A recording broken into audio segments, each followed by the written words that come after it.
En Radio Cadena presentamos tu programa Perlas de Sabiduría. Conduce a Sam. Bienvenidos.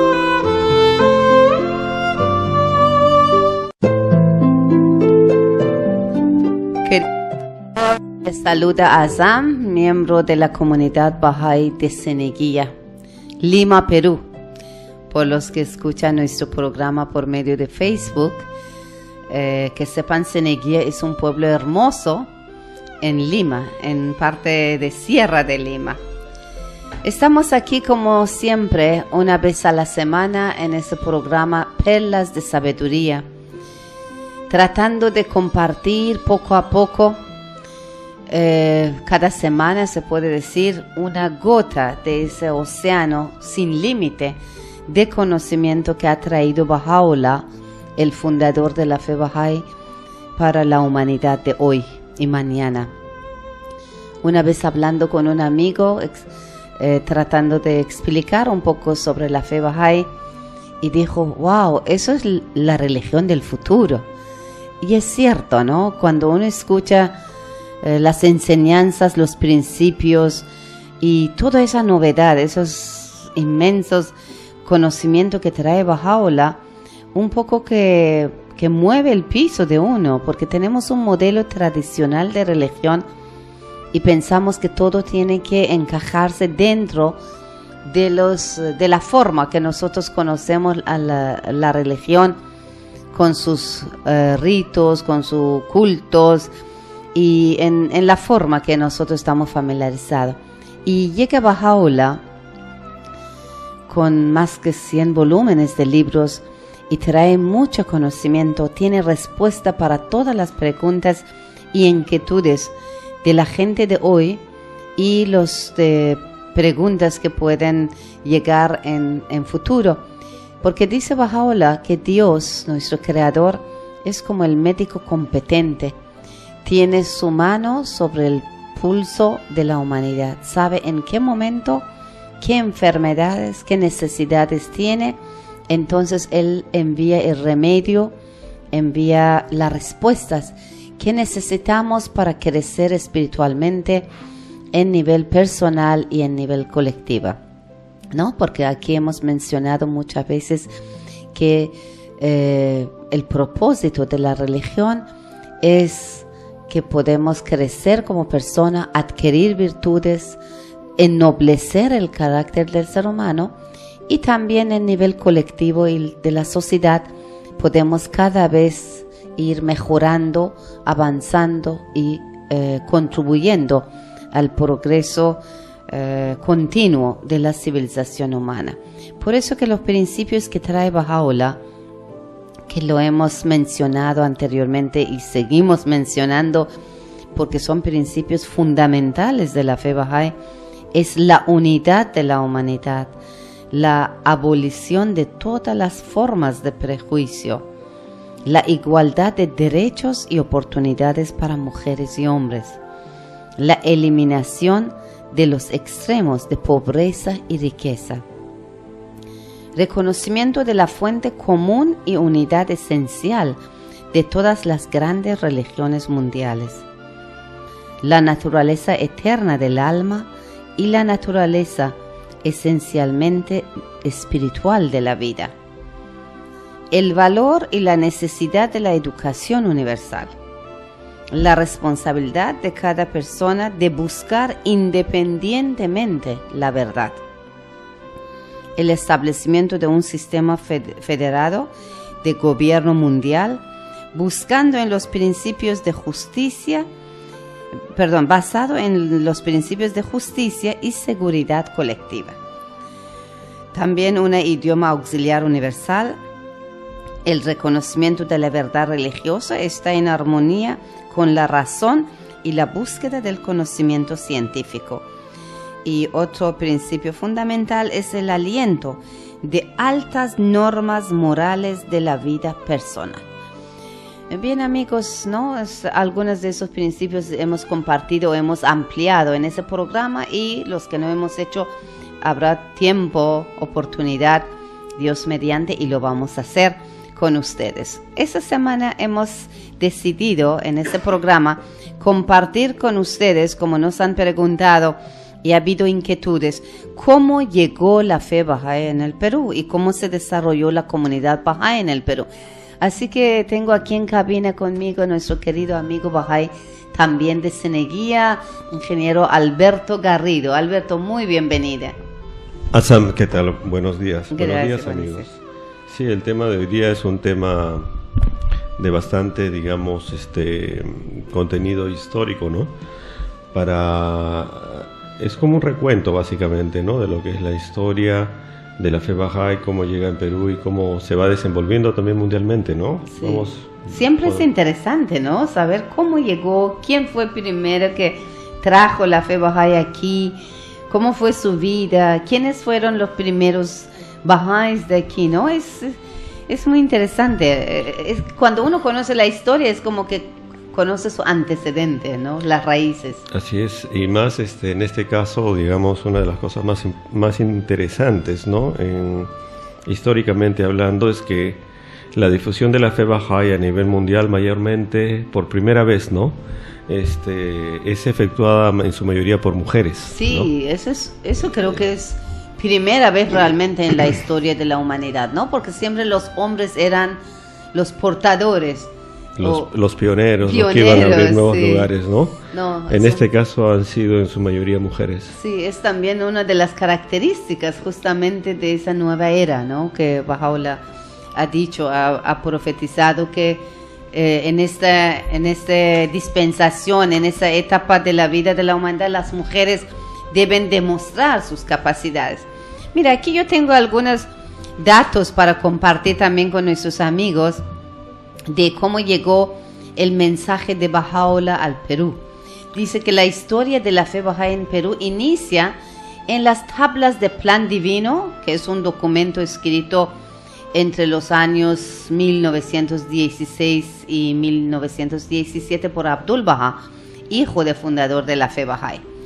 En dicho documento, Abdul-Bahá hace un llamado a los Bahá'ís de Norteamérica para que se establezcan en diversos lugares del mundo, entre los que menciona al Perú, con el propósito de esparcir las enseñanzas Bahá'ís. Mira qué honor que Abdul-Bahá ha mencionado al Perú, ¿no? Imagínate si era épocas como ahora, Abdul-Bahá de repente hasta podría llegar, ¿no? Bueno, él era muy anciano cuando salió de prisión y fue a Europa, a Estados Unidos, pero de todas maneras él menciona Perú. Así, la primera maestra Bahá'í que llegó al Perú en una visita muy corta, fue Martha Ruth, una maestra Bahá'í que estaba viajando, una periodista norteamericana que dio vuelta alrededor del mundo. Muy conocida, ¿no? Y bueno, eso fue en octubre de 1919. Entonces se puede decir realmente que primera vez que se pronunció la palabra de Baha'u'lláh Bahá'í fue en 1919. Sí, yo leí algo sobre ello y comentaban de que ella pasó por Lima, llegando al Callao, y solamente tenían 3 horas, ¿no? Entonces ella tenía cartas que le habían dado de contactos, entonces llegó al Hotel Bolívar, ¿no? Y en el Hotel Bolívar ella no hablaba español, ayudada por 2 jóvenes, uno que hablaban español, parece que uno de ellos era la chica neozelandesa y el joven australiano. Entonces se contacta, lo llevaron a ese lugar y el administrador dice que era una persona muy amable y le dijo: solamente usted ponga dónde quiere que enviemos todo esto y a quién tiene que llegar y yo les voy a hacer llegar. Entonces eso le facilitó mucho, ¿no? Entonces ella pudo enviar toda esa información porque en realidad tenía solamente, solamente el viaje de Callao a Lima en esa época era media hora. Y el barco había llegado por 3 horas, o sea, le quedaban 2 horas para hacer cualquier... Entonces fue gracias a este señor que pudo alcanzar todas las informaciones, ¿no? Porque eran informaciones inclusive para congresistas, para medios de prensa también. Qué ¿no? bien, porque ella era periodista. Pero conociendo la historia de la vida de Miss Martha Ruth, te aseguro que durante esas 3 horas que estaba, ella ha hecho oraciones, ha mencionado el nombre de Baha'u'lláh, porque ella fue una maestra Baha'i de excelencia, ¿no? Por excelencia. Bueno, el doctor Vargas, conocido de Miss Martha Ruth, en su viaje a la Argentina, es el primer peruano que escuchó de la fe.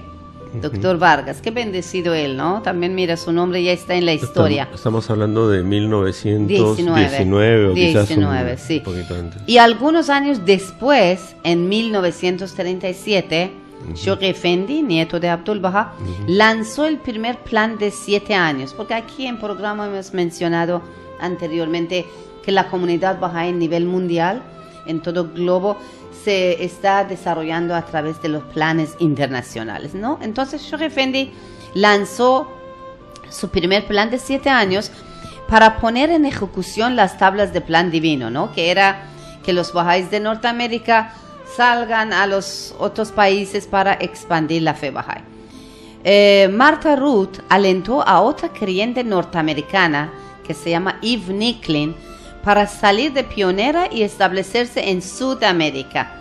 Cuando le preguntaron a Eve Nicklin si Perú era de su agrado, ella respondió positivamente y de inmediato fue a biblioteca para averiguar todo sobre el Perú.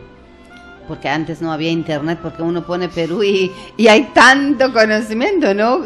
Apenas realmente. Alberto, y te cuento que lo mismo sucedió cuando yo llegué en 1980. No estamos hablando de muy lejos, solo 33 años antes.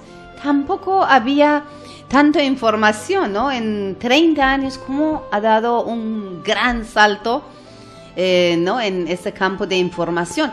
Porque yo recuerdo, estaba en la India y quería saber, ¿no? Que si voy al Perú, ¿cómo es Perú? Y cuando entré en el consulado, había pues todos esos afiches. Sí, que son turísticos, ¿no? Sí, turísticos, muy exóticos, de la selva. Claro. Sí, pues en selva, todo ese paisaje y Machu Picchu. Entonces uno muy poco conocimiento podía adquirir. Imagínate ya Eve Nicklin, estamos hablando de 1900, alrededor de 41. Sí, ella llegó 41, pero en ese tiempo, entre 1977 y 41 que llegó, ella, qué difícil, ¿no? Qué poco información podía adquirir, pero bueno, cuenta ella que especialmente le fascinó su historia del Perú. El 3 de octubre de 1941, Eve llegó al puerto de Callao después de un viaje que tomó 15 días. Imagínate, ahora en avión vamos en 7, 8 horas, ya estamos en Nueva York, estamos en Los Ángeles. 15 días le tomó el viaje con el propósito de conquistar espiritualmente al Perú, ¿no? Qué interesante. Ella es la primera pionera que viene a sentarse en nuestro país y justamente, digamos, su labor es impresionante, ¿no? Porque ella llega con muy poco dinero. $50, dice. Dice, Eve llegó con $50, su ropa y unos cuantos libros Bahá'ís en inglés. Sí. Ni siquiera tenía. Y no hablaba español. En español, no nada. No hablaba español, ¿no? ¿Qué tal manera de ir hacia algo, ¿no? Qué desprendimiento. Pero $50, dice, eran como, cambiando en soles, eran como 25 soles. No, perdón, 325 soles. Sí. Ahora, ¿quién viaja con un bolso de viaje? Los costos también eran diferentes en Lima en esa época, ¿no? Porque claro.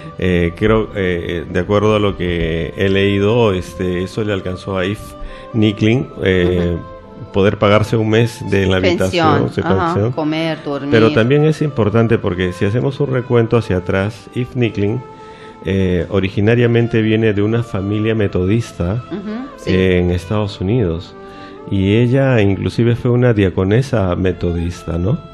Entonces eso le ayuda porque cuando llega acá a Lima se encuentra que una de sus amigas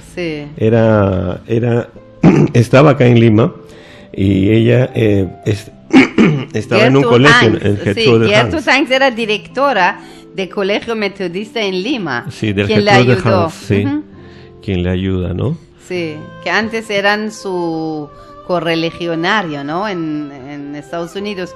Y en un viaje personal, pues se conocieron, ¿no? Ahora que vino, se juntaron. Envió a alguien para que esa amiga, su amiga de metodista, le envió a alguien que le reciba en el puerto. Ajá. Qué bueno, ¿no? Qué Ajá. gran ayuda Eran muy de amigas. su parte, sí. Muy amigas. Y además le ayudó a establecerse en esta pensión. Y al cabo de pocas semanas le había conseguido un trabajo, sin importar que Yves le había mencionado su nueva filiación religiosa, porque la amistad era verdadera, ¿no? Sí, Ya, se nota, aunque ¿no? ya dijo, no soy metodista, soy Bahá'í, pero su amiga era leal con ella. Persistía la amistad entre ellas, ¿no? Sí, a los metodistas son conocidos, ¿no? Como grandes ecuménicos también, ¿no? Qué bueno. Son muy sí. abiertos también Claro. hacia otras fes. Y, Sí. y realmente lo que se ve entre ellos que había una gran amistad, ¿no? Amistad, Una sí. amistad que era verdadera, ¿no? Así es. Y bueno, ya habiendo empezado a ubicarse, Yves continuó con el pequeño plan que llevaba trazado, ¿no? Ajustarse a una nueva forma de vida, hacer contactos y aprender idioma. Wow, eso es bien difícil, Alberto. No sabes cómo es. Cuando uno llega y no sabe nada, escucha todo. Suena raro. Cuando tú llegaste tampoco no sabías nada de español. Tampoco no sabía el nada. español lo Ni aprendiste en había la práctica. Sí, pero ni había escuchado. No podía diferenciar las palabras en un frase. Eran todo como una cosa continua. Imagínate ella. Y ella no llegó muy joven. Ella también tenía 40 y algo, Ya ¿no? sé, De edad. No 40 recuerdo años. cuántos, pero algo así. No era una muy jovencita. Pero imagínate que, bueno, ¿no? Qué amor hacia la fe, qué desprendimiento. Sí. Y bueno, llegó, ¿no? Y Ella empezó llegó a aprender. con 46 años, llegó, porque Imagínate. ella nació en 1895.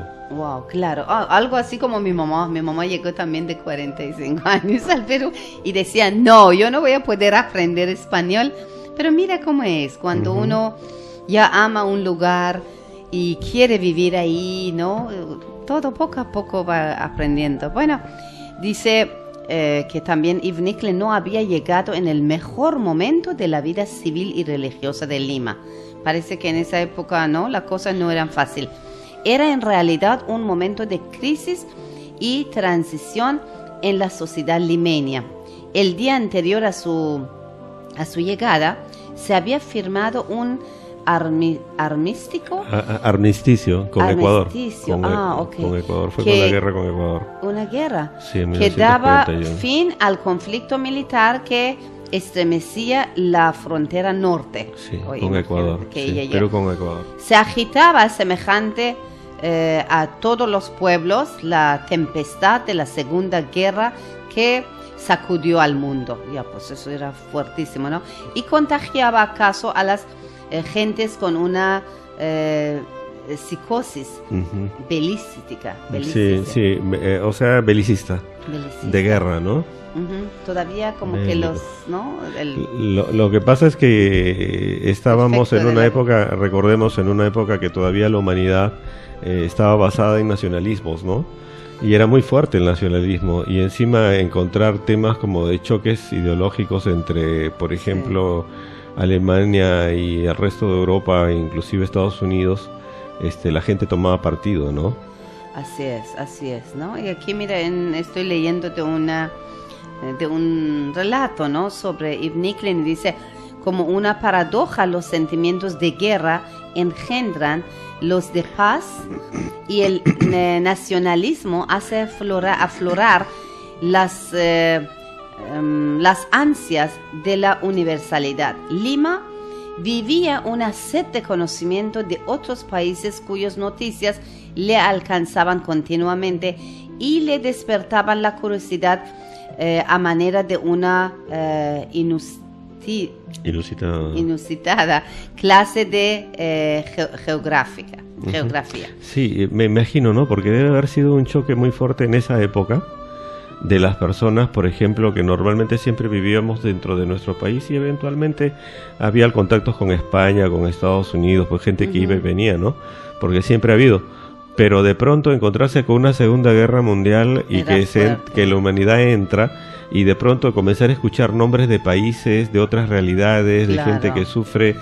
Entonces, obviamente tenía que haber un despertar por tratar de conocer a los demás, ¿no? Así es, pero también el mismo concepto de la guerra, porque también se sintió la guerra acá. Sí, sí. Acá se sintió, porque si bien Perú no participó directamente, pero sí los efectos, de acá se sintieron los efectos porque Perú enviaba...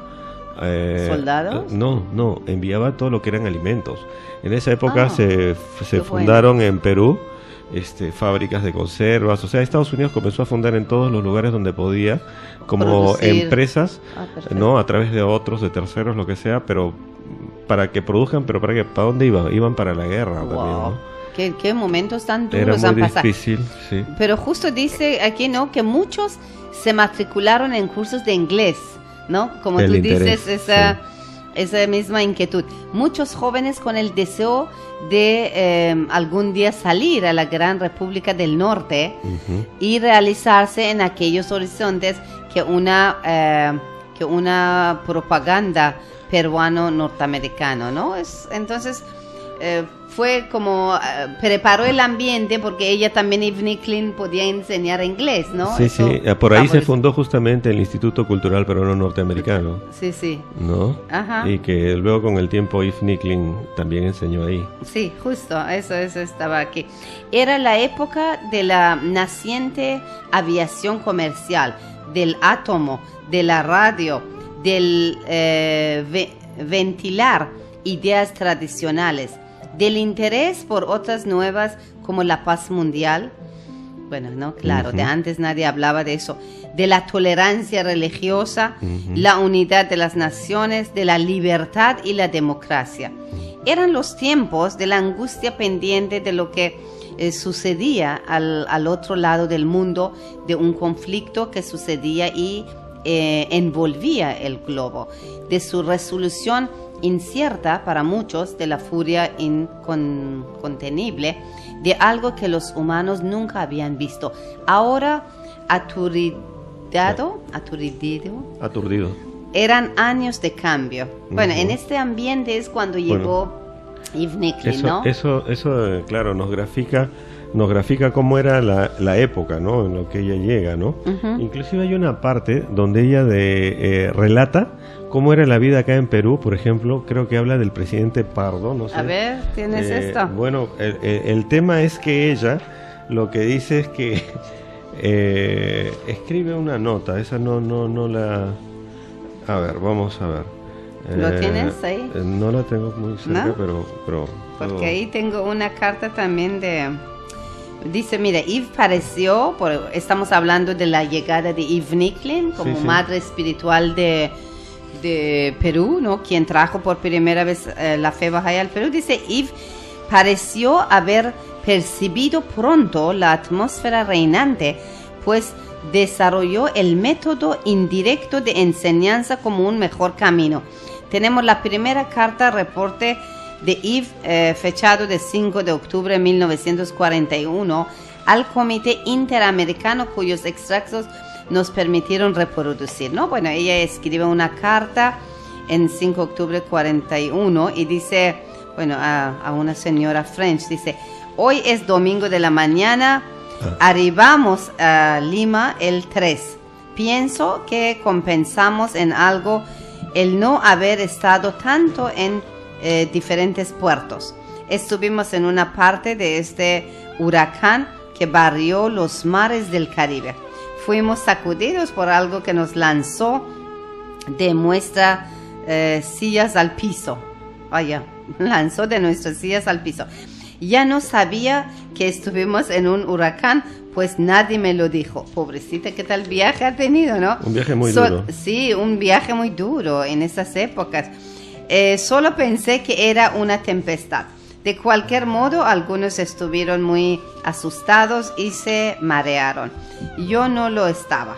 Quizá estaba demasiado aturdida para conocer el peligro. Algunos de nosotros nos reunimos en una cabina durante la tempestad y nos apartamos entre todo lo que pudimos. La religión fue traída a colación, de manera que eso me dio una oportunidad para hablar de la fe. Una mujer estuvo tan asustada durante la tempestad que juró no beber nunca más. Sí. Nuestra parada en Panamá fue corta. Y ella está explicando de su viaje aquí en esa carta muy bonita. Sí. Y mira cómo mantenía también ese lazo, ¿no? Y dice, esta mañana vi al presidente del Perú, Manuel Prado. A eso me refería. Viniendo en su carro de algún día especial de una de las iglesias. Seguramente estaba en Plaza de Armas, ¿no? Ajá. Él anda completamente desprotegido. Lima es una ciudad agradable y muy hermosa. Necesito vuestras oraciones. Ella está dando su informe y qué bonito está hablando de Lima. Me alegro que a ella le gustaba Lima también. Sí, es algo muy, muy bello. Bueno, estamos todavía en el contexto de cómo es que encontró ella para luego ver cómo se desenvuelve todo lo demás, ¿no? Cómo creció la fe Bahá'í en el Perú. Sí, vamos a entrar aquí en radio en un espacio de comercial y regresamos para hablarles sobre los primeros pioneros y primera asamblea local, nacional y todo esto. Ya amigos, ya volvemos.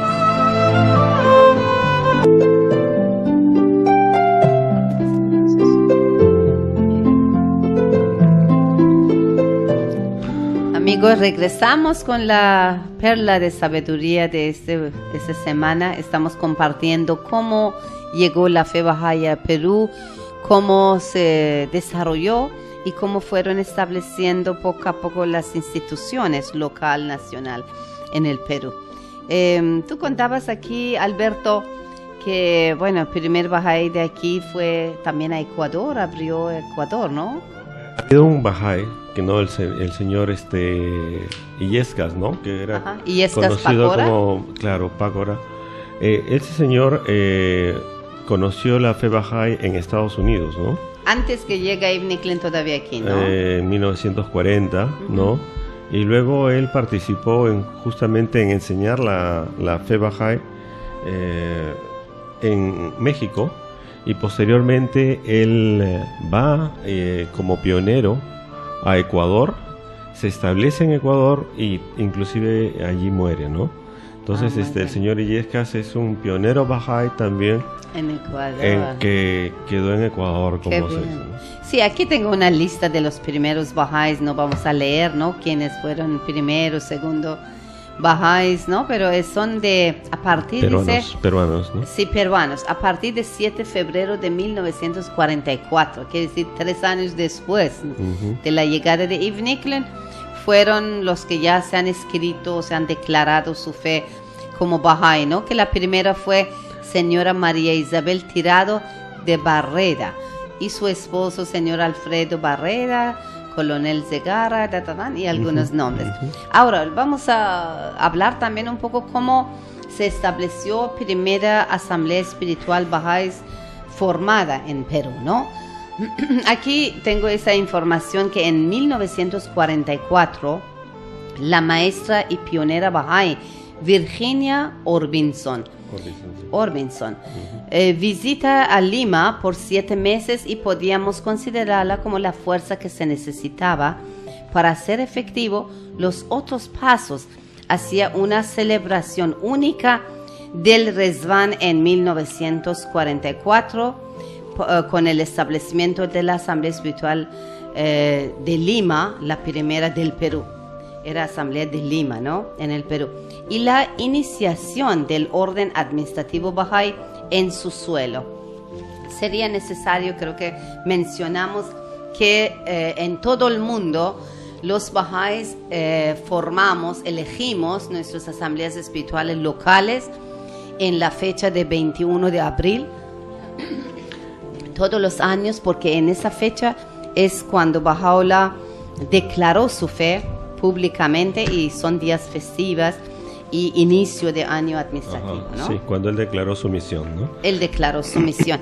Y entonces era en 21 de abril de 1944 cuando se estableció primera asamblea espiritual de Lima, ¿no? Fue fundada.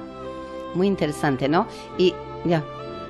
No, recordemos la función de las asambleas justamente es llevar todo el orden administrativo dentro de un área que en este caso es el país, ¿no? Nosotros recordemos que la fe bahá'í no poseemos clero, no hay sacerdotes ni pastores, entonces más bien todos nuestros entes administrativos son elegidos anualmente y justamente en Resban, ¿no? Que es el 21 de abril. Sí, y estaba tan feliz, dice Eve Nicklin.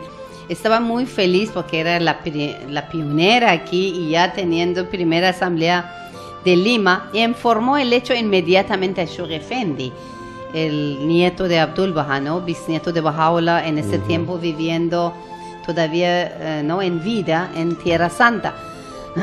Ella informó el triunfo y el trofeo eran suyos, ¿no? El premio fue sin duda la siguiente contestación de Shoghi Effendi, que fue en 29 de mayo de 1944, y le escribió Shoghi Effendi a Eve Nicklin: querida amiga Bahá'í, su carta del 23 de abril llegó al guardián, que es título de Shoghi Effendi, y las noticias que le envió de la difusión de la asamblea de Amada Fe le trajeron gran gozo. La formación de una asamblea en Perú fue verdaderamente una gran victoria y se agregó otra precioso eslabón a la gran cadena de centros bahá'ís en Centro y Sudamérica. Él está tan feliz del trabajo consumado por los valientes pioneros, usted misma incluida en esa categoría, y tan orgulloso del récord de los logros de los creyentes americanos. Una asamblea en cada provincia y estado del Norteamérica y un centro de cada república latina, y así muchas asambleas espirituales en los centros. Por favor, envía a los queridos creyentes peruanos sus amorosos saludos, y él les asegura sus oraciones para la consolidación del trabajo de ellos ahí para la Santa Fe. Él orará especialmente por usted en los santuarios y profundamente aprecia todo lo que usted ha hecho por la causa en esos últimos años en el Perú. Con cálido amor Bahá'í, le escribe de parte de Shoghi Effendi. Qué bonito, qué premio mayor quería Eve Nicklin, ¿no? ¿Y qué tal esfuerzo, ¿no? ¿Qué tal esfuerzo, paciencia? Recordemos una persona que llega al Perú el 3 de octubre de 1941 con solamente $50 y sin saber idiomas, sin conocer, pero la fuerza y el deseo de fe, de amor. Yo tengo acá un poema de Eve Nicklin. Ay, qué lindo. A ver, comparte. Que escribe al Perú, ¿no? Dice: Perú, tierra del Perú, ¿qué habré de recordar más de ti cuando esté lejos? Será quizás en los altos Andes, las arenas del desierto, la espesura de la selva o un patio fresco oculto tras un muro en el jardín. Pero yo pienso de otro lado, lo que recordaré más que todas las cosas, las palabras amistosas de tu gente diciendo: su país, amiga mía, que asegura a mi corazón una bienvenida a tu tierra. Esto fue escrito por Eve Nicklin al Club de la Amistad Universal el 28 de julio de 1945. Qué linda, ¿no? Eso demuestra su amor, su cariño por el Perú. Y, por eso y la costumbre, ¿no? Porque yo recuerdo que antes la gente antigua, cuando recibía a alguien que venía de afuera, como decir su casa, sí, decía su país, ¿no? Sí, sí. O sea, como ofreciendo amistad, ¿no? Amistad, sí. No, sí, los peruanos son cálidos, amistosos también. Así que bueno, fue muy lindo, ¿no? Cómo ha llegado ella, como bueno, de todas maneras ha tenido sus momentos difíciles de establecer, ¿no? Pasar seguramente hambre, porque esos muchos pioneros pasan por momentos difíciles. De todas maneras uno no está en su tierra, en su... Claro, ¿no? Hambre, su enfermedades, soledad, familia, así es, inseguridad, tantas cosas que... Pero hay algo siempre más importante que mantiene a uno, y es el amor hacia la fe y la convicción de lo que estoy haciendo es lo mejor que puedo hacer, ¿no? Ha traído algo tan valioso para compartir que son las enseñanzas de Baha'u'lláh, que realmente son el remedio de todos los males que sufre actualmente la humanidad. Ahora, ¿cómo se expandió también en las ciudades del Perú? Aquí dice, en agosto de 1946, los Bahá'ís de Lima iniciaron los trámites para el registro de la fe Bahá'í en el Departamento de Culto del Gobierno. Creo que actualmente ya no existe eso, ¿no? Tienen otros nombres. Han cambiado de nombres. Sí, después de intentos ajetreos, reciben formalmente la noticia que no se necesitaría registro porque en el Perú hay libertad de religión, pero que para efecto de permiso para propaganda deben acudir primero el prefecto. Pero qué bueno que en Perú hay libertad religiosa, ¿no? Y así la gente no se va a privar de conocer el mensaje de Dios. Bueno, sin embargo, encontramos en 30 de diciembre 1947 queda constituida la Asamblea Bahá'í, Luz, en francés dice Luz, ante notario público y ante los registros públicos el 12 de febrero de 1948. Es el mismo año también que se estableció las Naciones Unidas, ¿no? En 1948, ¿no? No recuerdo yo. En el tomo de asociaciones como una asociación cultural. Bueno, porque claro, una religión, ¿quién lo va a escribir? Lo que pasa es de que tenían que plegarse o asimilarse a la legislación que había en ese momento, ¿no? Claro, porque ¿quién puede dar validez a una religión si la religión es de Dios, ¿no? Nadie lo ha validado o ha escrito al cristianismo, al judaísmo, a todo como religión, ¿no? Bueno, esos trámites eran estudiosos por la asamblea local, pues ya los bahá'ís limeños empezaban a hablar de expandir la fe a otros lugares como Cusco, Huancayo y Callao. Es por el año 1946 cuando deciden abrir el Callao como ciudad meta. En 47 se nombraron comités regionales de enseñanzas en el Perú. Dichos comités fueron establecidos por el Comité de Enseñanza Bahá'í para Sudamérica, brazo del Comité Interamericano, porque todavía eran chiquitos, la fe era pequeña en todos los países, ¿no? Cuya sede original estaba en Santiago de Chile, con el propósito de iniciar la gran empresa de expandir la fe al interior del país desde Lima. Las funciones de un comité regional era hacer todas las funciones de la Asamblea Espiritual Local para los grupos de 8 bahá'ís o menos. Y para los bahá'ís aislados y donde no hubieran creyentes, fuera que los límites civiles de las ciudades que tenían ya formadas sus asambleas. Debían dar a conocer a la fe, formar nuevas asambleas, dar el mensaje a todos los lugares posibles del territorio nacional. Porque eran momentos de expandir el nombre, ¿no? Momentos y también, claro, era lógico que también como los bahá'ís peruanos veían también otros bahá'ís que expandían, que eran pioneros, claro, obviamente se motivaban también.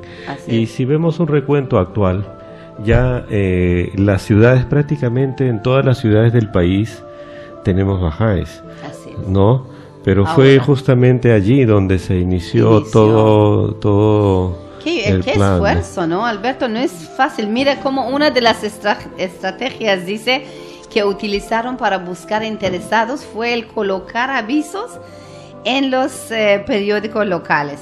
Un ejemplo de eso fue encontrado en septiembre y octubre de 1947 y aviso de la Tribuna, parece que ese fue un periódico, ¿no? Sí. Y decía, la nota decía, buscamos personas de buena voluntad que desean ayudar desinteresadamente a organizar grupos de estudio de cultura universal similares a otros ya establecidos en más de 80 países. Solicita informes sin compromiso al Comité de Enseñanza Bahá'í y aquí estaba la dirección, que era apartado también. Importante, ¿no? Porque dice sí, más de 80 países, y si hablamos tiempo actualmente que estamos en todo el mundo, sí, en ese entonces eran 80 países. Y estamos hablando de 47 y que ahora hablamos de unos 70 años, ¿no? Casi. 47, más. casi 50, 70, como 75 años, ¿no? Sí, ¿no? Bueno, parece mucho, pero en verdad es la edad de una persona nada más, ¿no?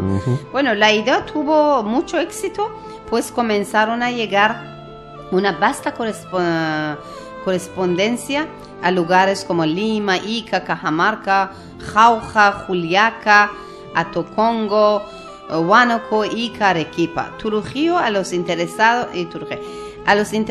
se escribieron, se les respondió dándoles la dirección de la sede en Lima, edificio Rafo, junto con literatura de la fe.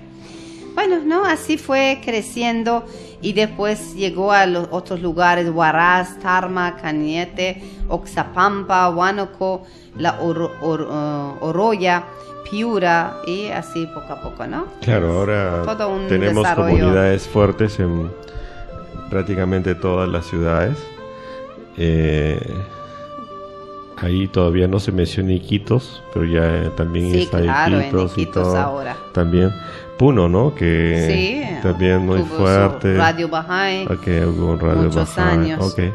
Ahora, ¿cómo ha ido cambiando la metodología de enseñanza, ¿no? Porque sí, inicialmente no había una forma, digamos, establecida, era a través de proclamaciones, de mandar información. Cierto. Pero cuando ya se forma el sistema que es el actual, ya se va estructurando, digamos, la labor, digamos, de la enseñanza, ¿no? Es cierto. Mira, pero ¿cómo fue, como tú dices, la fe creció? Y fue conforme iba creciendo el número de creyentes, iban surgiendo nuevas estructuras administrativas para atender nuevas necesidades de consolidación y expansión. Es así que en el año 1952 realizó la convención de 10 países de Sudamérica en Lima. Lima fue la sede de todos 10 países. Otra actividad importante que se realizó en Lima fue en 1977 la Conferencia Internacional de Mujeres Bahá'ís de Sudamérica. Mira que Lima ha tenido muchos privilegios, ha tenido muchas oportunidades por estar también en centro, ¿no? Por la bien, ubicación ahora sí, también como fue desarrollando el Instituto Nacional Bahá'í, que tiene todo un sistema, ¿no?, en todo el globo. Desde el año 1998, Asamblea Espiritual Nacional del Perú, en respuesta a un pedido del Centro Mundial Bahá'í, Casa Universal de Justicia, inició el funcionamiento del Instituto Nacional Bahá'í, bueno, cuya principal función es desarrollar el programa educativo a través de diversas etapas: clases para niños, grupos prejuveniles y círculos de estudio, ¿no? Es todo lo que tenemos actualmente. Actualmente. Sí. Ahora, Yves Nicklin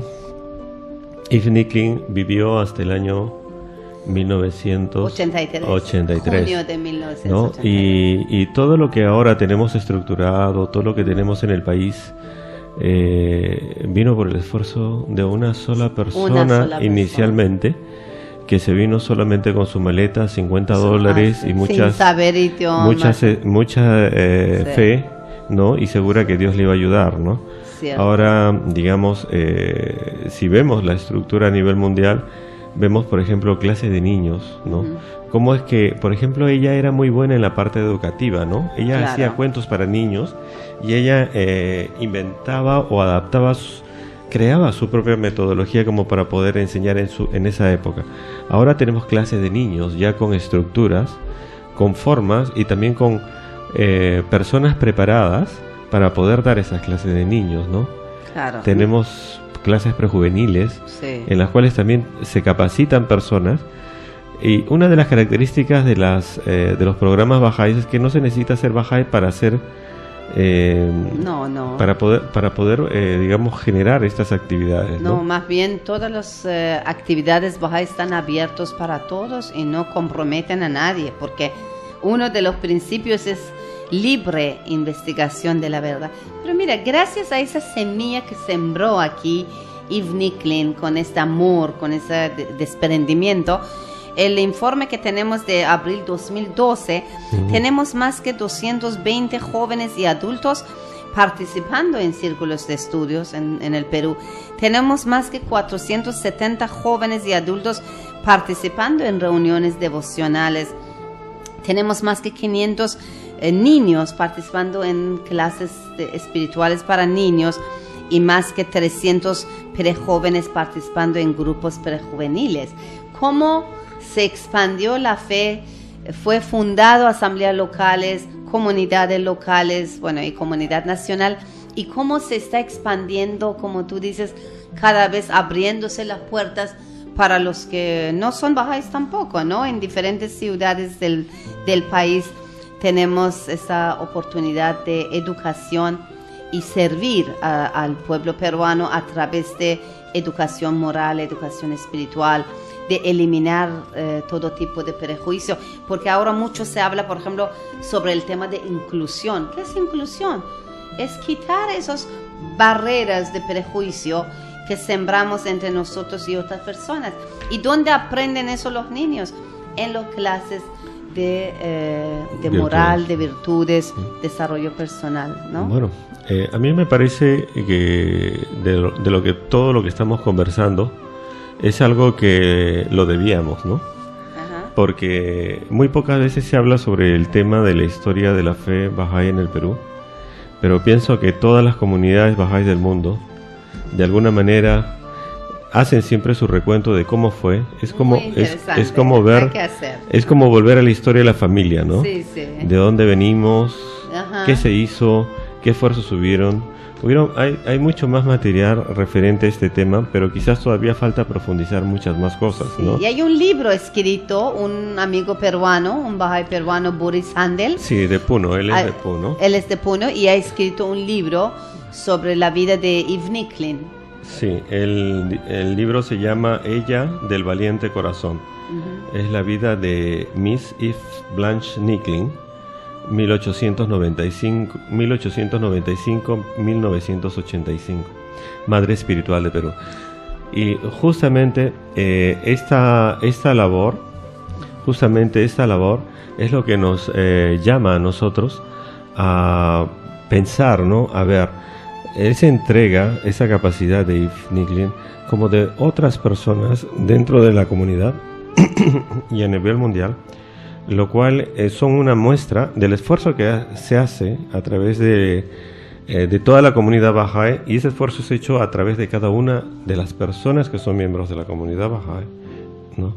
Que de alguna manera ha ido influenciando la manera de pensar inclusive del mundo entero, ¿no? Cuando la fe bahá'í irrumpió en el mundo con las enseñanzas de Baha'u'lláh, estamos hablando en el siglo XIX, no se hablaban de la unidad de la humanidad, no se hablaba de la paz mundial. Recuérdense de que por cualquier cosa habían duelos, hasta la gente se peleaban, ¿no? Claro, todos lo querían resolver con guerra, con matar uno al otro. Claro, no se hablaba de la unidad de la humanidad, no se hablaba de la unidad mundial. Tantas cosas que han ido ganando espacio a través del esfuerzo de gente tan importante y tan creyente y segura en que el mensaje que trajo Baha'u'lláh era un mensaje de Dios, que justamente ha influenciado a nivel mundial, ¿no? Y en ese esfuerzo estamos. Ahora, por ejemplo, hablar de la unidad de la humanidad es algo que dice, sí, todo el mundo dice, claro, es lógico, ¿no? Claro, es que ya estamos familiarizados. Pero es producto del esfuerzo de tantos pioneros, de tanta gente que justamente hacía esto, ¿no? Enseñar, conversar, compartir, hacer razonar al resto de la gente de la humanidad para que se expanda estas ideas. Y ahora estamos todavía en el proceso, pero ya se ve esa fuerza, ¿no? Ya nadie discute de que la unidad de la humanidad es algo bueno. Nadie discute que la paz mundial es algo a lo que debemos llegar, ¿no? Todo el mundo ya se está dando cuenta, como decías, que los prejuicios son malos, ¿no? Porque los prejuicios no incluyen, causan... son excluyentes. Así Para es. incluir hay que dejar de lado los prejuicios, ¿no? Así es. Los prejuicios de raza, los prejuicios de Todo tipo, religión, de clase, económico, de hombre, de género, ¿no? De hombre y género. mujer. Entonces, todas este tipo de cosas, digamos, a través del tiempo, que ahora hoy día nos hemos tomado el tiempo de tirar una miradita hacia atrás. Sí, ¿no? era interesante. A mí Era algo que debíamos hacerlo en algún sí, momento. me gustó Entonces, mucho. justamente entre todos ellos sabemos que está Martha Roth, Sí. Virginia Orbison, Y Eve alguna- Nicklin, y tantas mujeres. Podríamos hablar una vez sobre mujeres en la fe Bahá'í, que también, como tú mencionaste, en verdad que muchos primeros pioneros que abrieron los países de América Latina fueron mujeres. Y de Europa también. Sí, también, América Latina, también, África y Europa, también. ¿no? Sí. Muy interesante. En verdad que, bueno, tuve privilegio de conocer a Eve Nicklin. Yo dije 83 porque ahora recuerdo porque 83, la 80 o 83 la visité, tuve Ya. oportunidad de estar con O sea, ella. estaba viva todavía. Sí, Ajá. estaba viva, pero ella falleció en 85. Ujú. Una persona, de verdad, como decía un amigo, ¿quieren ver un ángel? Míranla. ¿No?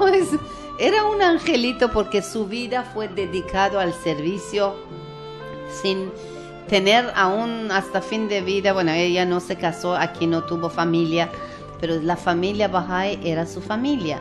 La comunidad Bahá'í, todos eran sus hijos, sus hermanos, sus hermanas, y fue una persona muy especial. En honor de ella llamé a mi hija también, y espero que hace algo para honrar su alma. Creo que en honor de ellas debe haber varias IF, ¿no? Sí, debe haber, y en futuro seguro habrá muchos IFs más, pero ojalá que sí pueden honrar su nombre. Fue una persona muy especial y todos aquí estamos muy agradecidos en el Perú de esas almas generosas, ¿no? que han llegado aquí y en otros países y han traído ese mensaje de Baha'u'lláh, porque cómodamente ella podía estar en Estados Unidos entre su familia y en esas épocas tan difíciles, ¿no? Sí. Que ella llegó ni siquiera en avión, sí, por barco y todo, pero gracias a ella que su alma esté en mejores lugares y seguro está en otro mundo. No está mal de vez en cuando recordar con gratitud, ¿no? Dedicar una oración para ella también. Así que muchas gracias, amigos. Estamos contentos aquí con Alberto, ¿no? De mencionar una persona tan especial para la historia de nuestro la fe Bahá'í, nuestra Claro. fe en el Perú.